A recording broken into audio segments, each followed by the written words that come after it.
You're listening to the CD Baby. CD Baby. CD Baby DIY Musician Podcast.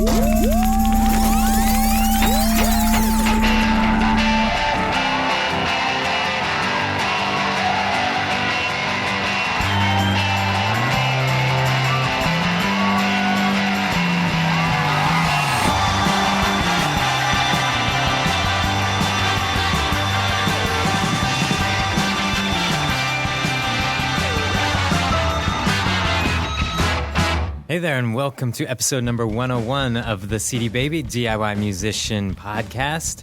My name is Kevin, and joining me for this Roundtable edition is Chris and the Bolt. Hello. How you guys doing? Good. Very good. I'm moving today. Excellent. It's a good day for moving. Yes, it is. Nice and sunny. No rain. Nope. No rain in Portland. That's a rare occasion during this time of year. Yes, but enough about the weather.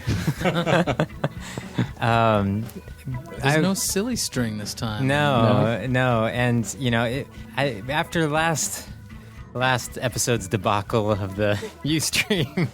Was that a debacle? No, I it thought was a great success. event. I didn't realize what a clown you could be there. Me? Yes. I think somebody told me that I needed to put a leash on you or something afterwards. That you were quite the ham. The Bolt goes crazy when the camera lights are on. Yeah.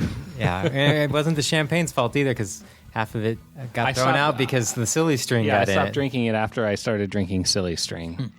But Balloons are all still up, too. But we are back, and people are probably thinking I lied when I said that we had already had episodes recorded after 100, and we do. I just didn't want to lead off with the next one. Because I thought it would be good to do another roundtable, set things up again. There's lots of hot button issues going on in the blogs and things like that, so we're going to discuss one today. Bolton, earlier you were reminding me of a story that was hilarious that I thought you had shared it on the 100th episode, but No, I you hadn't. was waiting for the opportunity to share it last episode, and it never happened. So I'm glad I have the opportunity to share it with our listeners. Yes, it's a lighthearted moment. I went on a date, which is, it doesn't happen that all often for the old Bolt, but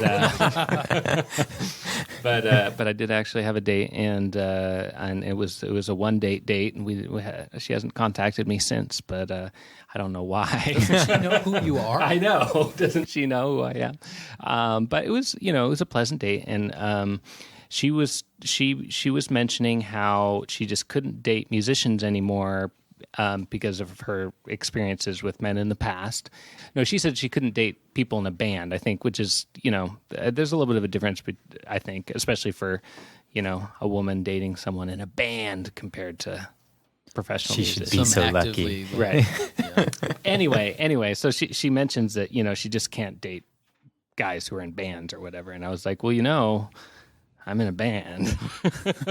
Maybe that's why you didn't get a call back. Right, exactly. And she was like, no, it's totally different for you. You're not trying to make it. Maybe it's not as an advantage to us rockers anymore to be trying to make it. I love her saying, but you're not really that serious. So I know. You just do it for fun. So we're replacing sex, drugs, and rock and roll with what? Sex, drugs, and responsible jobs. Right. Well, I think the economy probably has something to do with it too. Like if, you're dating someone who's just like, I'm just going to make it. And you're like, well, chances are not very good you're going to make it. And I kind of like to go out to dinner every once in a while. So get a job. That's what credit cards are for. Don't listen to him. But, I think she was heartened by the fact that I did have, I have a full-time job. Like, I'm not completely irresponsible, but I kind of would like to make it as a musician. That would be cool, I'm not against the idea. We just have to redefine what making it means. Right. And that's kind of what we're going to be talking about, Yeah. I guess. Speaking of not making it, I'm a little worried about our fan funding campaign. Really? It's possible we'll make it. There's still, from today, the day of recording, there's still 7 days left. And what percentage are you? We're at like towards your goal? 55%. But there's a lot of people that said they would contribute that haven't yet. And that's part of one of the things I was going to mention in my blog article about it, but it's a campaign. It's not something that you can post once and forget about. And Well, you know what you can tell people at this point, like we're only at 55%. There's a very good chance you're just going to get your money back. So what's the harm in that's right. Put 200 in there. We're not going to get it. Well, is there an etiquette?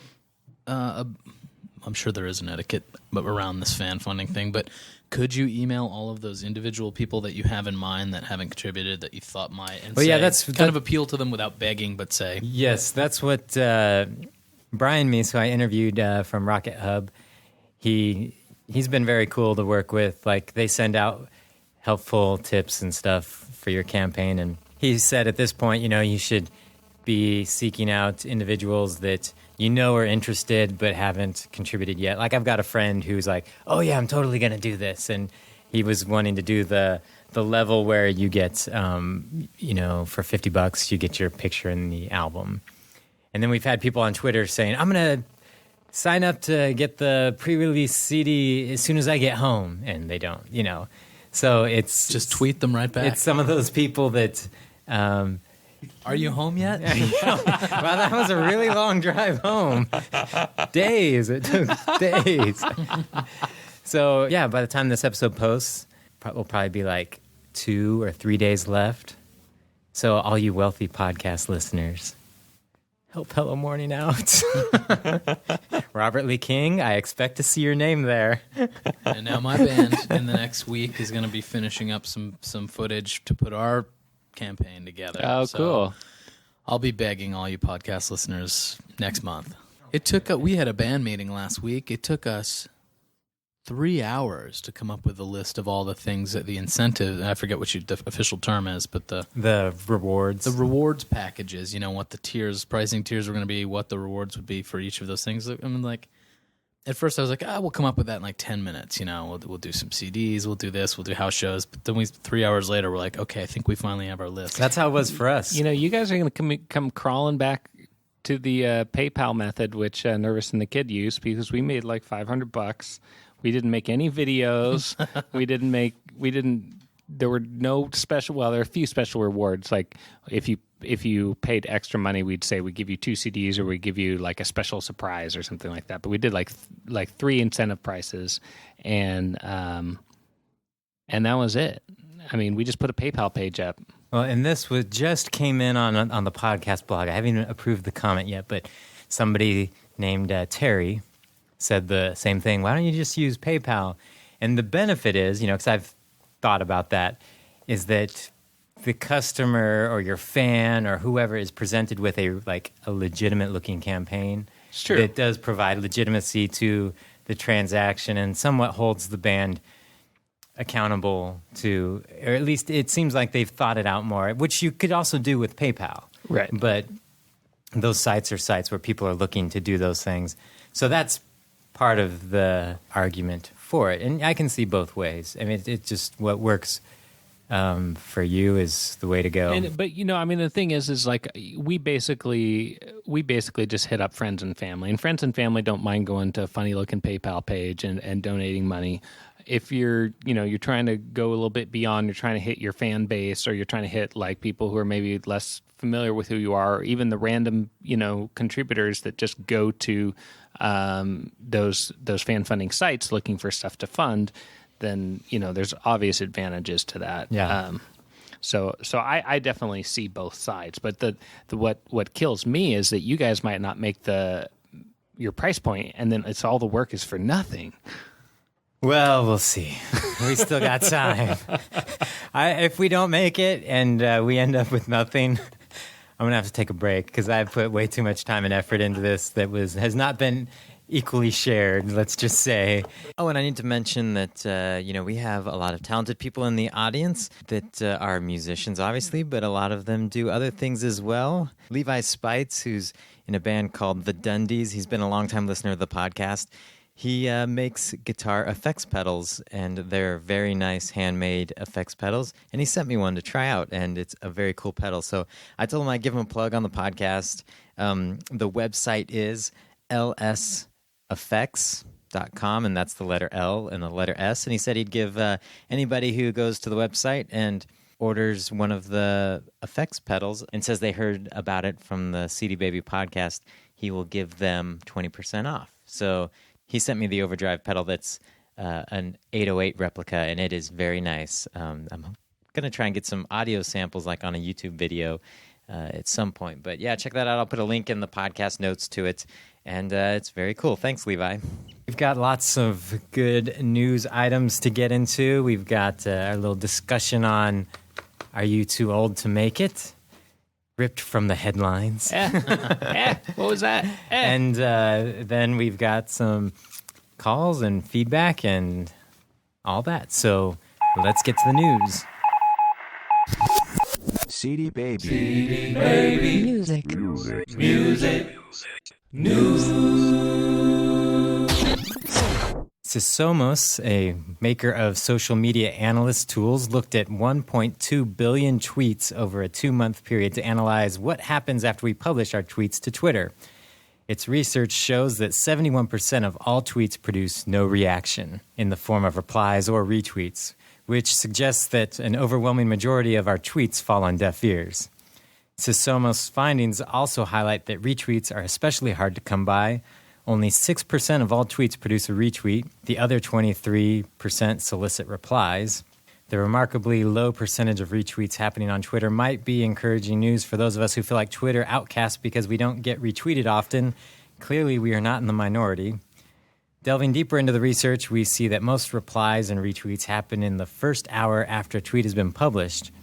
96.9% of replies and 92.4% of retweets happen within that all-important first-hour window. Reactions are nearly impossible to come by once a tweet ages beyond 60 minutes. Unfortunately, the Sysomos research also shows that of all the tweets that produce a reply, 85% only get a single reply. So Twitter may not be as conversational as we think. I know that was a lot of numbers, but there is good news for Twitter. Twitter has now passed MySpace and become the number 3 social network with 96 million unique visitors in August, according to ComScore. Facebook being way ahead of the pack at number 1 with 598 million, and Microsoft's Windows Live profile being number 2 at 140 million. Never heard of it. Is that Hotmail? It's Hotmail. It's Hotmail. Okay. Basically. That doesn't count. I mean, I log into Hotmail and they count me as a Windows Live user. Yeah, that's Hotmail. All right, scratch that. The most interesting part of this story was the quote from a MySpace spokeswoman, Rosabelle Tao, where she said, any comparisons between MySpace and other internet services are irrelevant, as MySpace's mix of offerings is uniquely different and specifically focused on audiences under the age of 35. Translation, help! All right, in other news, the NPD Group, one of the leading providers of market research information, released a report called The Connected Experience, Building a Bridge Between Devices and Content. This report may shed a better light on what is actually going on with the digital revolution. The report shows that while consumers are using connected devices to access digital entertainment content, there's still a great deal of room for growth. 75% of U.S. consumers aged 13 and older did not connect or download any digital content in the previous 3 months. Shame on them. The good news, 15% connected and downloaded content via PC or Mac computer, 6% connected with a video game player, 4% connected via smartphone, and 2% connected via Blu-ray disc player or digital video player like Apple TV or Roku. What we learned in our research is that while some people already experience the world in a connected way, most do not, said Russ Krupnik, VP and Senior Entertainment Analyst for NPD. For many who are connecting, it is not about the flashiest apps, but more about the fundamentals like web browsing and email. And finally, a federal appeals court rejected the notion that a music download constitutes a public performance of the song in question, overturning the streaming music royalty rates that Yahoo and Real Networks must pay performing rights organization ASCAP, and ordering a lower court to re-examine its findings. In setting the royalty rate, the district court must follow an approach more tailored to the very nature and scope of Yahoo's music use, U.S. Second Circuit Court of Appeals said in its ruling on Tuesday. So there were a lot of numbers in all those news items. Yeah, my head's But spinning. I was zoning out there on the last one. They ruled that an on-demand stream should be paid a lesser royalty. well, it's kind of confusing because what it is, there's multiple articles I read about the same thing, and what's happened is that they struck down a ruling that Yahoo had and Real Networks, which is Rhapsody, were having to pay for streaming, and inside that legislation was also some legislation that said that a download could constitute a public performance. So basically, someone like iTunes or CD Baby, when we sell downloads, would have to pay ASCAP for the privilege of selling downloads, which is BS. And the court agrees. And they were also charging a very high rate. The way they were doing it apparently was basing it on Yahoo's overall profits. And from what I can tell, the court was saying that they had to base it on Yahoo's music revenue, not Yahoo's overall profits. Well, if they have their way, we'll pay royalties just for like humming a Green Day song or something.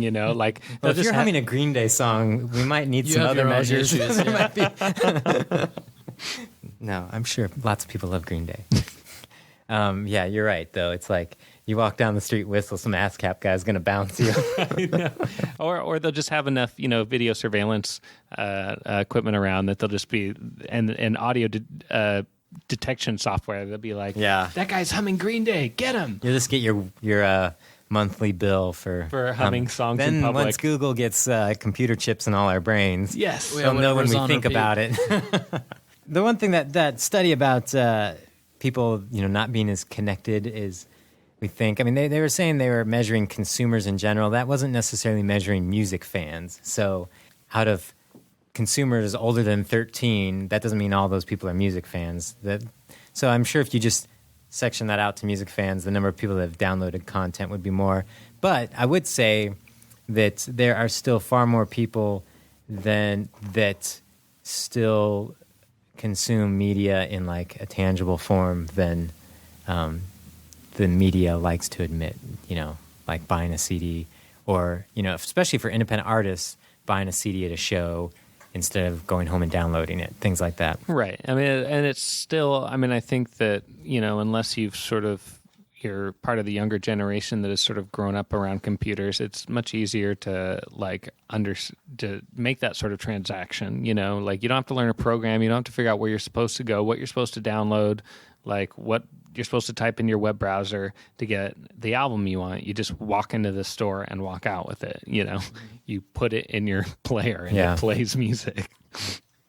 I was happy I just had a CD release show and sold about 20% of the audience bought CDs. Nice. So, Nice. that's good for any show, but I was going to go to that and I got really tired and I'm sorry. lame. That's Reruns of Murder, She Wrote were on. Yeah. Matlock.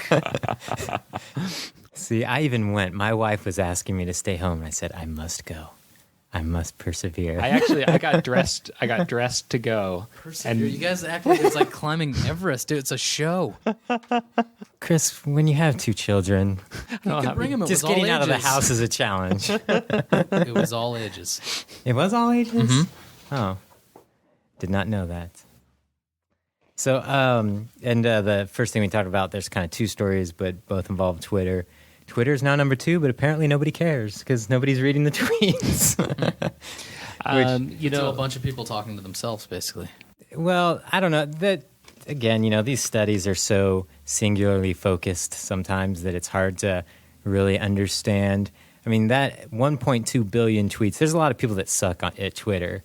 I think the public nature of Twitter is still like what makes it valuable. You can find Twitter posts in just by searching the internet, you can find stuff. It's not private. That's also the reason what makes Facebook valuable is Facebook is a closed system. So I think that, something may come along and usurp either Facebook or Twitter, but right now I think they sort of represent the two paradigms of social networking. Yeah. And those two paradigms I don't think are going to go away. Yeah, until Ping takes over. Until Ping, right. All right. Well, cool. Well, let's get into the discussion for the week. Are you too old to make it? Yes, we had an interesting article that we posted on the DIY Musician blog. By the way, if you don't read that blog, you should. Many of us here contribute to that blog, and it's DIYmusician.cdbaby.com. And this particular article that we're talking about was written by Scott James, who has his own blog called the Independent Rockstar blog. And it was funny because we knew that it'd be like a hot topic for our artists, but it has been by far the most clicked on and commented on article we've posted to date. More than 300 comments, right? It's pushing 400 comments if it hasn't passed that already. And so I think what was so appealing, though, was the picture that I found. I'm going to take all the credit here of the old man playing some sort of strange instrument under the tree. It was an interesting picture, which you can still see. The funny thing was, when we saw that, I knew it would be a hot topic, but it's just, for some reason, something that I think artists are always thinking about. Yeah. And I remember when I was 23 and 24 and 25 and in Small Town Poets thinking like, oh no, I'm already too old. And it's like, because at that time, a lot of the demographic that the market we were in was pitched to high schoolers. Right. And it's like, there's always some, next band that's, 18-year-olds that play pop, punk, power punk music that's super simple and someone else wrote the songs for them, but it's ultra marketable. And it just seems like, that was always in the back of my mind. But as I get older, I think my opinions have changed some. It really has to do with, I think it really does have to do with markets, though. There are, as you get older, you are missing opportunities to appeal to certain markets and certain genres. And I think that, you can't, I don't think any of us want to appeal to, as front men, pop singers that make 16-year-old girls like faint. I guess. Speak for yourself. Okay. The difference is I want them to be swooning at the music that I want to make. Right. Which will never happen. No.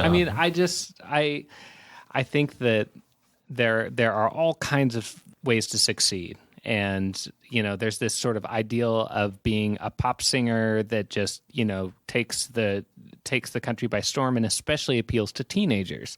And I think a lot of people who are getting upset about I can make it, I can still make it.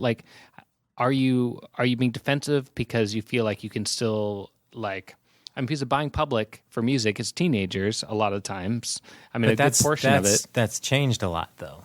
Right. The new digitally wired teenager, a lot of them aren't buying as much as they used to. And there's, it's probably nowhere near as common as maybe musicians in their 20s becoming famous. But, Sharon Jones within the last 5 years became popular. Wasn't she 45 when she kind of started that band with the Dap Kings? And what's her name? Mary Gauthier was in her late 30s, I think, before she kind of took off. I'm sure there's people in their 50s that are just sort of stumbling upon a wider appeal. Yeah. When I was thinking about it, it seemed like, what was really driving that whole being young and beautiful type idea of being a successful artist probably came out of the MTV generation, the rise of music video, and people not only hearing an album, but now they've got more of a visual component going along with it. Well, I think it goes back further to when visual media, TV and film became as important as radio and recorded music, because Sinatra was in the 1950s, wasn't he already? I don't know how old he was, but he wasn't 25. Right. But then once people could see the artist, then it was Elvis and the Beatles and these younger people. It's interesting. Movie stars in general, I think in the earlier days of film were older. Right. And now our movie stars and pop stars are a lot younger. I think the visual thing has a lot to do with it too. I don't think the Carter family would have made it on TV. But I think why I still hone in on the 80s is because that's when the teenagers were separated as more of a separate demographic that we're going to specifically target and market to. and they started having buying power. Yeah, disposable income. And I think some of that is shaped how artists kind of perceive themselves and what they can attain at various age points. But I think a lot of that's going away because I don't think the teenagers are still very influential, but most of the music that is appealing to them these days is made off of reality shows, you know? Right. But there's still, you know, a lot of the pillar artists that still get played a lot and people still consider, you know, culturally relevant are much older. Mm-hmm. Well, no, and I guess there's a difference to be drawn between artists. Are you too old to make it sort of implies that like you haven't made it yet. So, I mean, there's plenty of older artists out there making a living and doing really well for themselves. I know, you know, Leonard Cohen is coming to Portland in a few months, and he's going to play, I'm sure, a sold out. But he's more of an artist that has been around since the 50s as a poet and 60s Right. as a recording artist. Right. But I mean, I think that I guess what I'm trying to separate is it's being old doesn't make you uneligible to be successful, but is there a certain point during, you know, a certain age where you're more likely to become successful?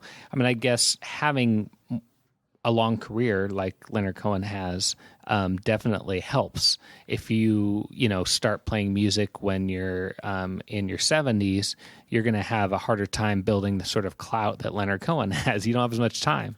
Well, I think there's a couple of points from the article that I pulled out that I think were important. One was he mentions that the key is that there's a value exchange between the artist and the audience. You know, it doesn't matter how old you are.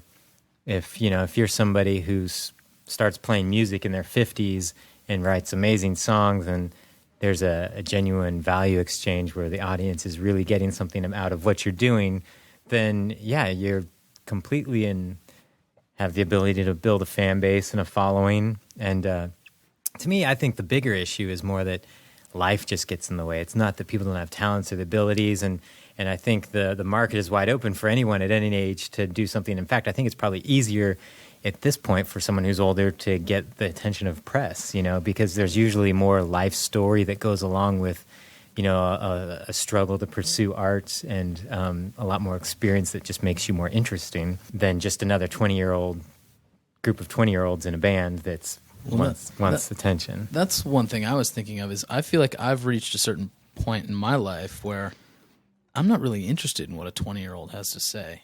I thought you wanted the 16-year-olds to swoon over you. I want them to swoon over me. I don't want to listen to them. Right. I want to listen to them cheer. I don't care what they have to say. I do care what a 75-year-old has to say because I'm going there. And Right. They might have some wisdom, and they may have 45 more years of skill and talent put up in their craft. Should we share with the audience our how old we all are? How old we all are? I'm going to be 27 for the next 18 years. Liar. Actually, 27 was the hardest year for me, like Really? creatively speaking about age, because it's like, you know, Kurt Cobain died. Jimi Hendrix is gone. Radiohead had already made OK Computer, I think, when most of them were 27. The Beatles had made Sgt. Pepper. What have I done with my life? Nothing. Nothing. I'm going on 35. What? I thought you were older than me. Well, I'm 34, but I'll almost 35 in February. Oh, I'm 36. I thought you were a year older than me for some reason. I don't know. Yeah, so how old are you, I'm Chris? 32. Oh, so we're all in our 27. 30s. There's another good quote from the article is said, a lot of musicians fall into the trap of thinking that either they're going to be discovered or nothing is going to happen at all. So there's no real need or urgency to actually do the right things to grow an audience and a career. And to me, I think for younger people, they think they're going to be discovered. And I think as people get older, the second part of that quote is true, that people just assume nothing's going to happen at all. Well, and being discovered is, I think, a older paradigm. I think that it's not going to happen as often as it probably did in the past. Yeah. I think that artists now are much more called upon to do the work themselves and make themselves known. Well, that's the thing. There's plenty of bands are being discovered every day, but the people that are discovering them aren't investing a bunch of time, effort, and money into them to take them somewhere. Yeah. Right. They're just discovering them, mentioning them, and then moving on. But I find the idea of, and I even mentioned that in that interview that I did with Hypebot a couple weeks back. That to me, I think they were talking about some of the biggest. I can't remember what the specific question was, but I think it was along the lines of things that artists are facing or whatever. But I was saying that I think one of the biggest things facing artists is just the lack of motivation, because in the past you had the idea of we'll be discovered, or we'll make it. We're just going to keep working our butts off. I know it's hard now, but eventually we're gonna get that deal, and then we're gonna go on that tour, and it's all going to be everything gold. will be easy there. Yeah. And that's when, like when I was in Small Town Poets, that's exactly what the mentality was across all artists at that time. But now it's like everyone's kind of dealing with the fact there is no making it anymore. Very few people do, and hardly any of them are making it to that level of success anymore. Even the big superstars aren't even achieving the same amount of success. And it's a very tangible, like gradual progression towards success that most musicians are making. It's not leaps and bounds. It's but a there's little never bit really a point where they can relinquish the work. Yeah, and Right. that's what I thought. Like because I've talked to a lot of musicians that are about my age, and even one of the guys in my band was like, what's the point? This is so much work.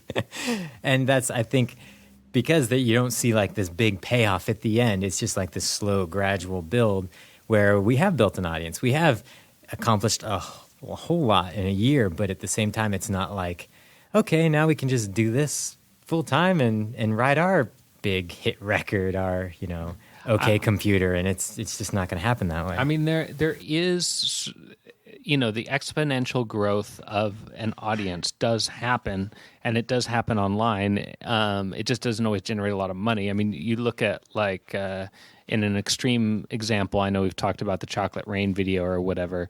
Like there are things that go viral, and if you're lucky, like suddenly you could have an exponentially larger audience than you did before.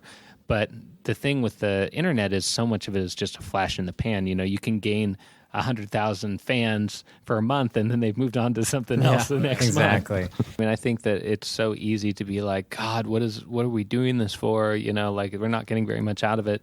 But then you do get experiences like that out of it. But you get to play on the radio, or you get to play a nice paying gig, or you get to do something that you wouldn't normally do if you weren't a band, if you weren't playing music. Yeah. I think in tying this back into an age discussion, I think that the most important thing is that artists do what fills them with a sense of purpose. Not even necessarily that makes them happy, because, you're going to play a crappy gig. It's probably not going to make you full of joy. But is it aiding that thing that's essential to your existence? Like, is it? Right. Are you fulfilling your sense of purpose by doing this gig? If yes, do it. If not, don't. And like maybe, I don't know. I have friends that are extremely talented, but that maybe don't want to be that busy. And it's okay for them to say, look, I'm happy just playing down the street at the local pub and having 20 of my friends come out every month, and that's success for them. If they wanted more, they should do more. But like, I think that having a realistic assessment of your own wishes and of how much work you want to put into it, and sort of understanding that the what you get out of it will be somewhat reciprocal. No, what's the word? What you put in, it will reflect what you get out of it. Mm-hmm. And there's another quote from the article that I pulled that I thought was good, that said, that goes along with what you're saying, that says, what you need to do is let go of the belief that someday someone is going to make it easy for you, and instead take 100% responsibility for your career. And I think, that's the hard part. As people get older, that's where, for me, the challenge has been, I put an enormous amount of time into it, and I work here all day, and then I go home and spend some time with the family, but then I pretty much work almost all night on other things having to do with music. And so it's a lot of time and effort, and it starts to wear on you some. But as you get older, I think it's, you start having less and less time to be able to really just do a full DIY effort. And sometimes you got to make choices. Okay, is this beyond what I can give,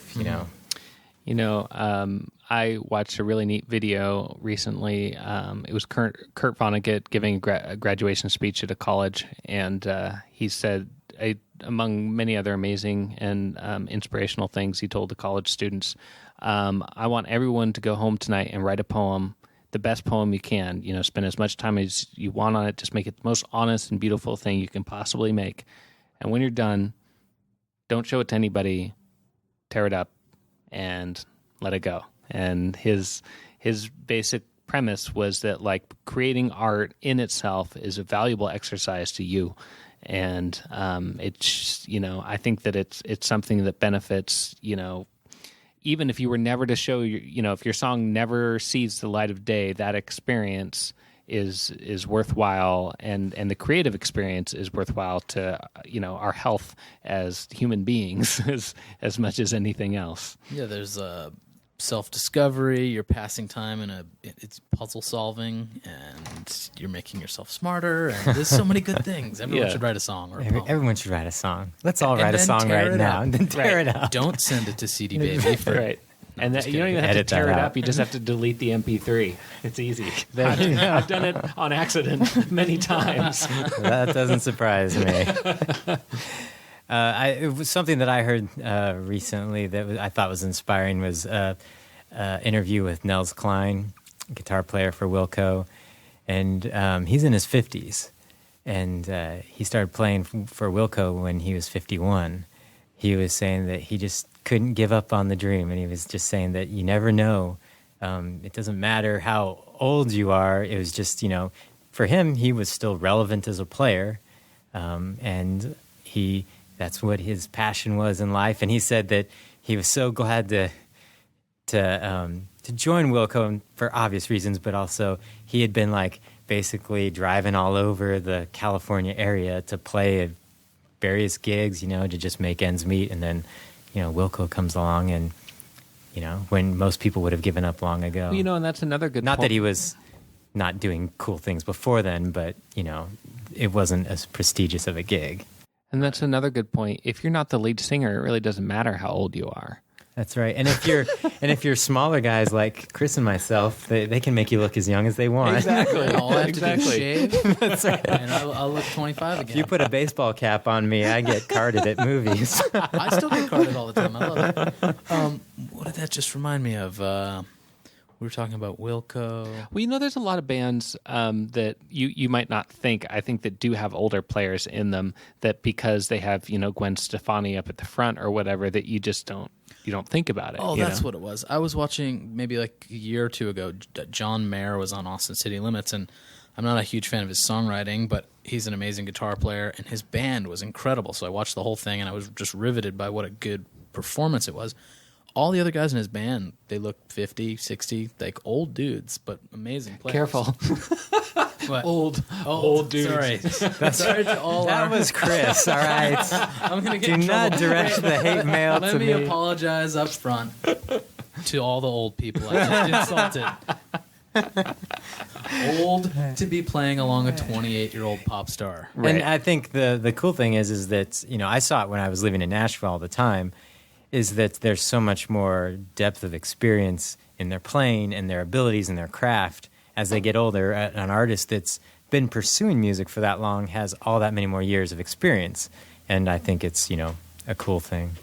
So, well, if you'd like to weigh in on the topic, you can go to the podcast website at cdbabypodcast.com, click on the comments link, and leave your hate comments for Chris for calling people old. Never trust anyone over 30. That's right. Then, or if you want to weigh in on the subject, and we'll put a link to the original article from the DIY Musician blog. There was lots of cool comments, people that had started their career in their 40s and 50s and even later, and were having a great time and building an audience, and it's kind of inspiring to read. It's never too late. It's a long journey. If you're a musician, it doesn't end when you turn 30. That's just the beginning. It's a long way to the top if you want to rock and roll. I think ASCAP's going to come after us for that. Oh, yeah. They don't listen this far into the podcast. Right. No, they don't. I'm not sure anybody does. All right, well, we've got some calls and then a comment from the blog that I wanted to read, and then we'll close this thing out. So let's get to the calls.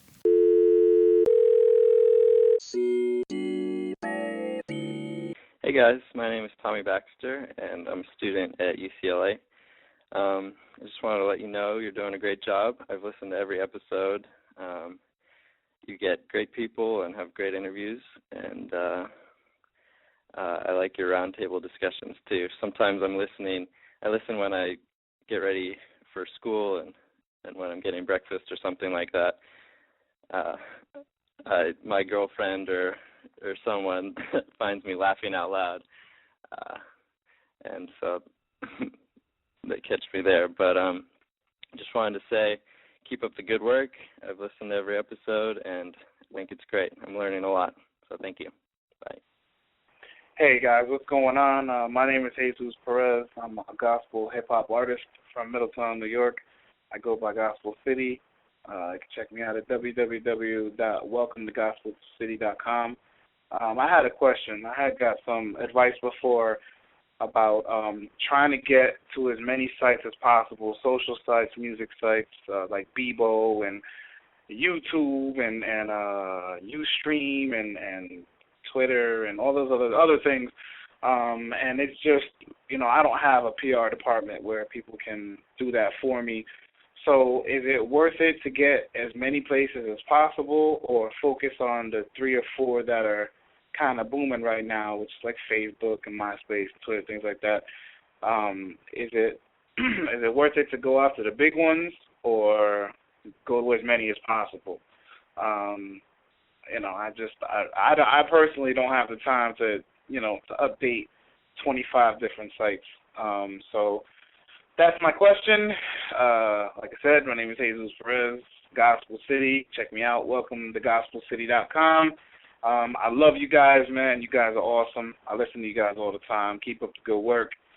Stay encouraged, and God bless. Bye. All right, well, thanks for those calls.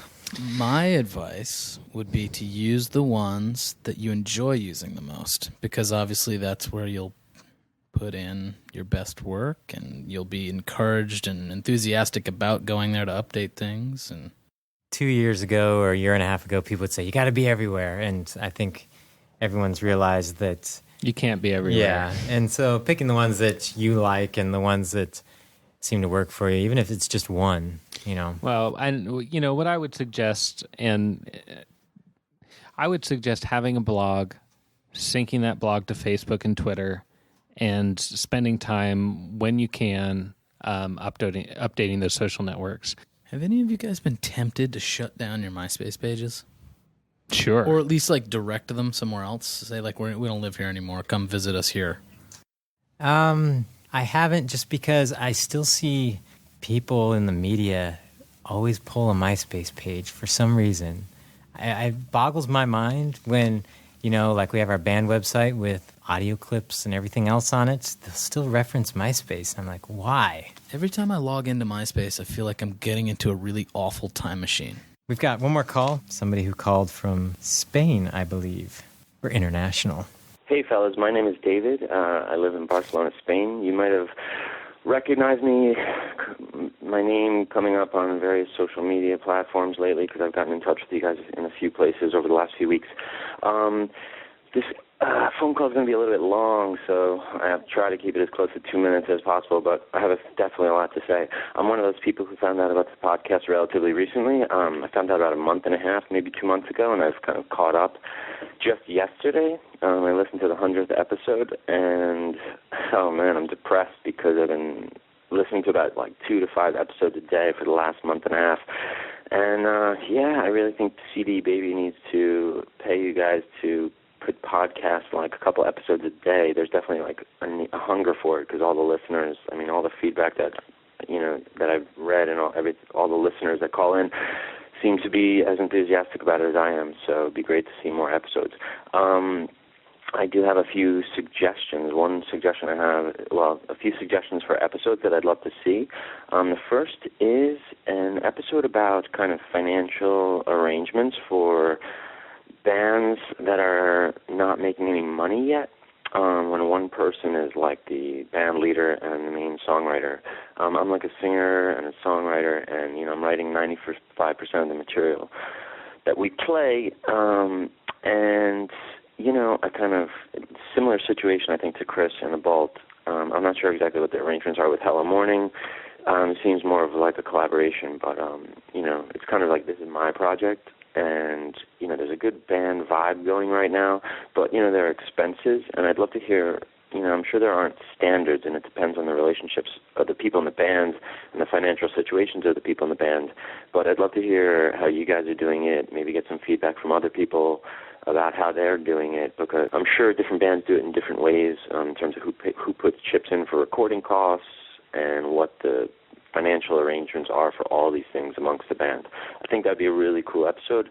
I'm a librarian by day, and I'm actually drunk with some frequency. It's not while working, but I definitely could be classified as a drunk librarian, so I took mild offense at that comment where you guys are making fun of librarians.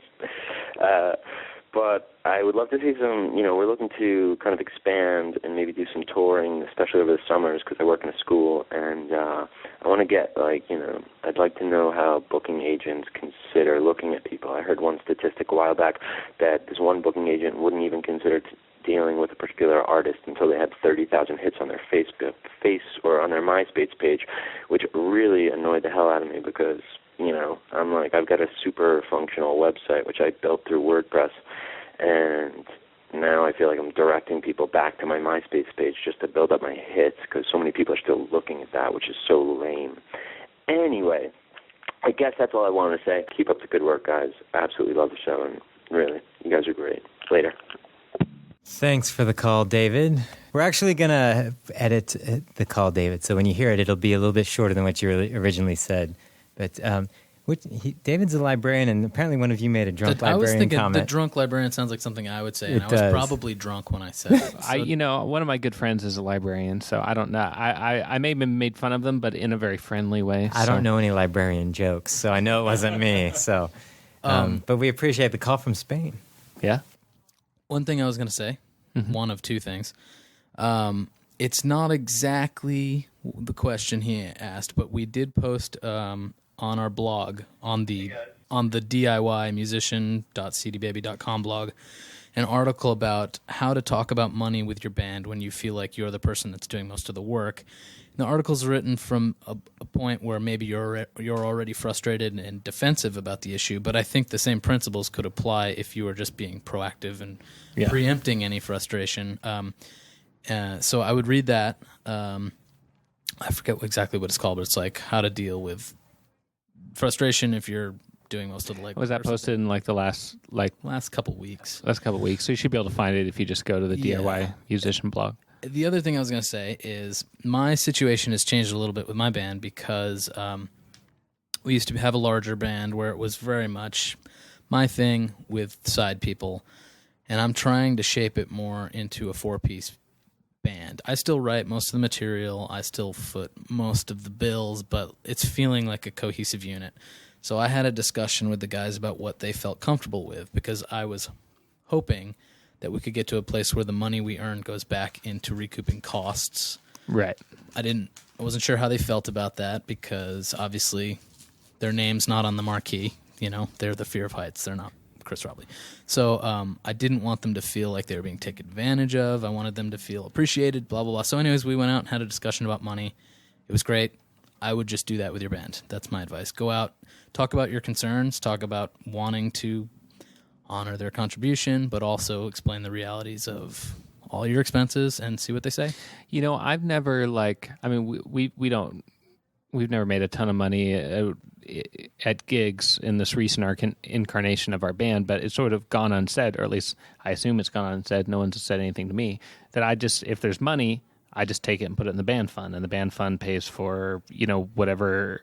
I mean, obviously it doesn't even cover all of our expenses, but it goes towards our expenses.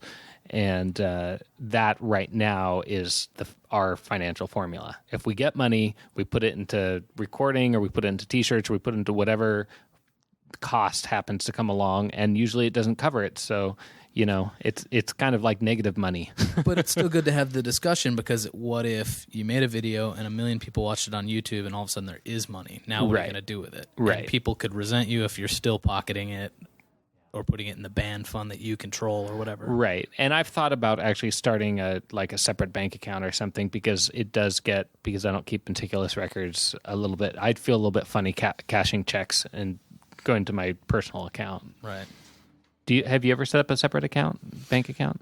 I haven't. I have, and there's downsides to it, because you have to, like for Chris, it would be easy because he could just set up another account that under the name Chris that just uses that. But if you're a band, you have to get a business license, and then they start wanting you to report taxes and stuff like that, which I'm not against paying taxes, but it's just like they start hounding you to do work to tell them that you didn't make any money, and it's a pain in the butt. Then you have to pay like certain fees and things that you really shouldn't be paying. So it might make better sense to just start like an extra savings account and just... That's what I've done, like with right now. I've got an account that's separate that I just put Hello Morning stuff in, and if we make money consistently and enough where it's worth it. But I had an independent band in the past where we went through that trouble, and it became more trouble than it was worth. So anyway, I'll get somebody on the podcast. I've been looking for somebody.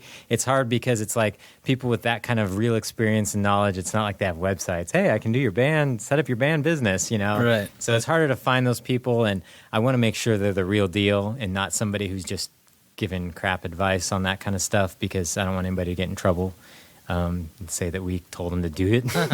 So. You ruined our band. But we should get things wrapped up. I've got a comment I wanted to read from Mr. Billy, longtime podcast listener. Trying to find where the beginning of it is. Oh, here it is. Bolt theme song composer, yes, right? And yes, theme song composer. This is on the blog from he commented on the 100th episode, but I thought I'd read it. It was a good one.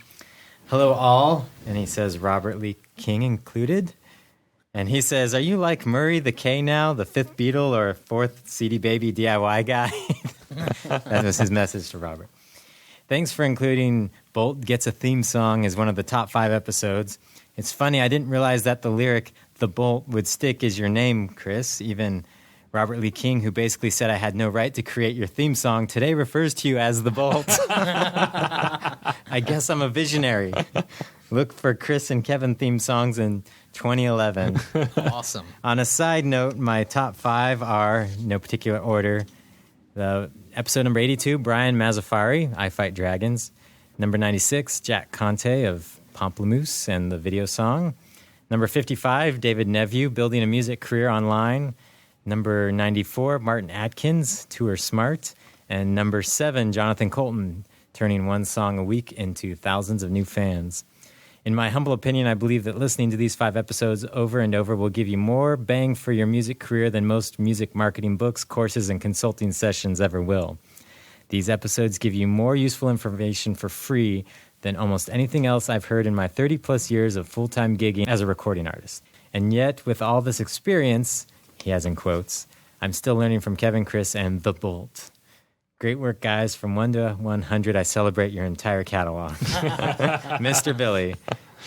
P.S. If you want to hear my non-kids music, alt, rock, pop I did in the 90s, look up Billy Zach on CD Baby. And he says, rock on. So, cool.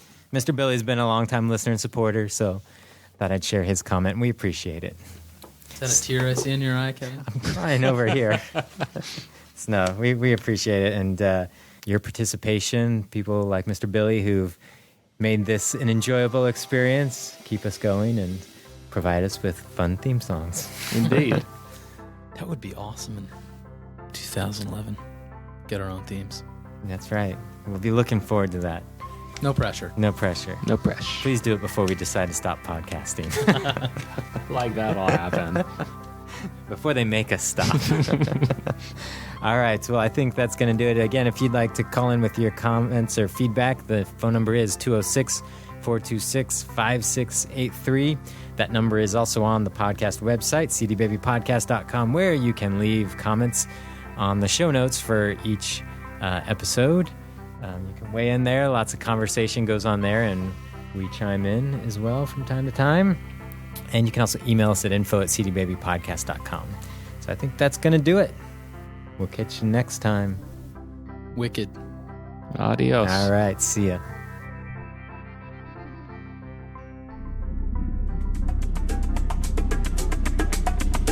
You've been listening to the CD Baby DIY Musician Podcast, broadcasting from Portland, Oregon, USA.